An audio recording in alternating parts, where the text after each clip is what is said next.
Welcome to the Speed Network powered by Game Day Sports Radio. It's time for the Jags Den Coaches Corner.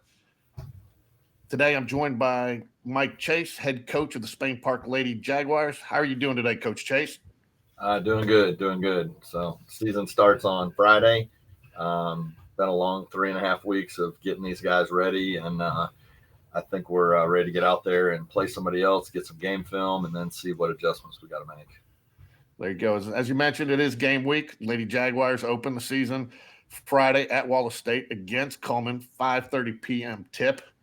Open-ended question for you right out of the gate. What are your initial thoughts about the team as you head into Friday? Well, kind of just like what I said. We're young. We have one junior, 6 sophomores, and 3 freshmen that make up our varsity team. So we don't have any seniors. And, so there's a lot of unknowns. Kids going to step on a varsity floor for the very first time, or, they might have played a little bit in a scrap game at some point last year, but anything meaningful like what they're going to experience. And some of the guys are going to step on the floor and have to play a whole different position than they played. They're going to have to play, 32 minutes at some point, maybe. And so it's just exciting to start a 27th year, and excited to see what we can build with this young group. You mentioned, it's such a young group playing different positions. As a coach, do you find it a little bit more fun and exciting with a younger group that you have to probably do a little bit more coaching with and guide them? Obviously, there's some bumps you hit along that way, but do you find, getting involved with them is a little bit more fun sometimes? Yeah. It's funny because you go back and you look at, some of our recent history, and we've had some really good players and some really good teams. And when I go back and I look at some film from, a couple of our state championship teams and all that stuff, I really found out that I wasn't probably as good a coach as I could have been, because I had good enough players that made up for things. And so now when I go back and I look at the team that I have, we don't have the, a kid that we can just say, go get us a bucket, or just run the ball down the floor, or just break that double team by yourself. I found that I've had to really, really be diligent about my teaching, about our scouting, about our preparation, all of those things. I got to take nothing for granted. I can't assume that these kids know anything about really what I'm talking about, because they haven't ever really been in a lot of these situations. So I feel like this is probably going to be my best year, maybe with the exception of when I started Clay or when I started it here.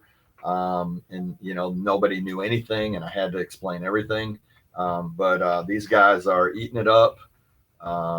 They come in every morning and they're ready to listen and work, and so I'm excited. I think that the ceiling is really, really high. And I think it's going to be a learning process all the way through the season. Well, you mentioned, a young team and, one junior, mostly sophomores, so they average out to roughly a sophomore team. I had the opportunity to watch the Lady Jags last week at the officials clinic jamboree. And while on paper they're mostly sophomores, it appeared to me that from a confidence and a maturity standpoint, they were a little ahead, almost like a sophomore plus or a junior minus.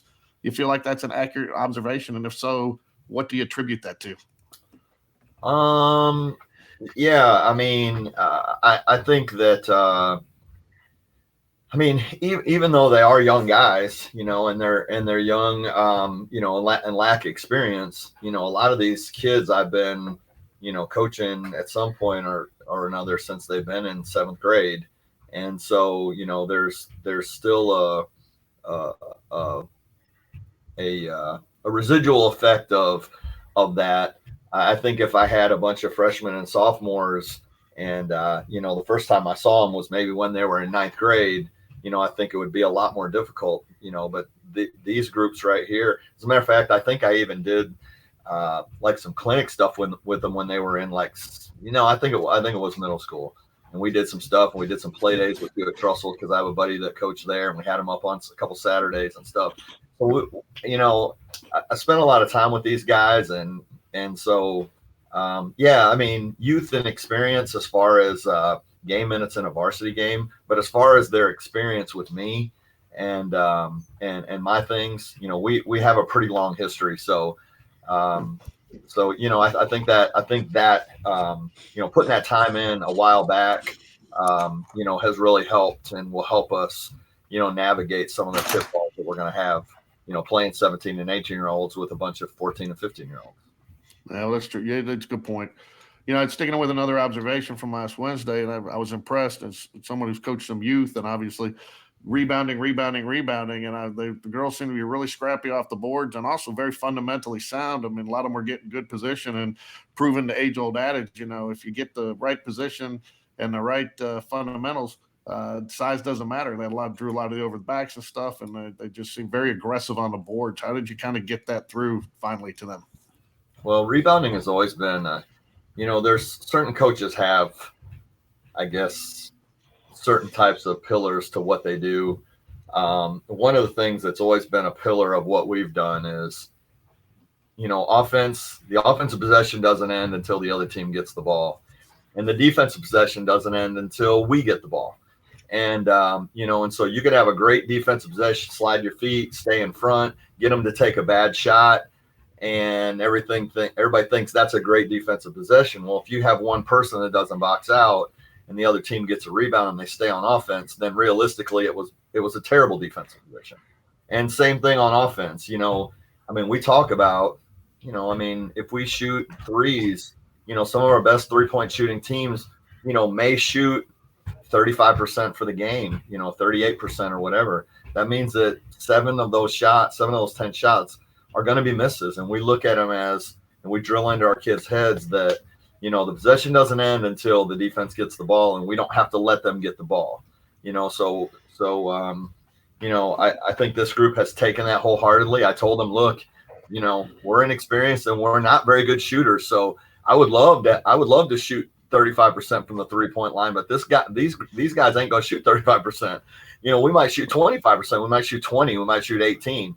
And so we just look at it as we're going to get the ball up at the rim.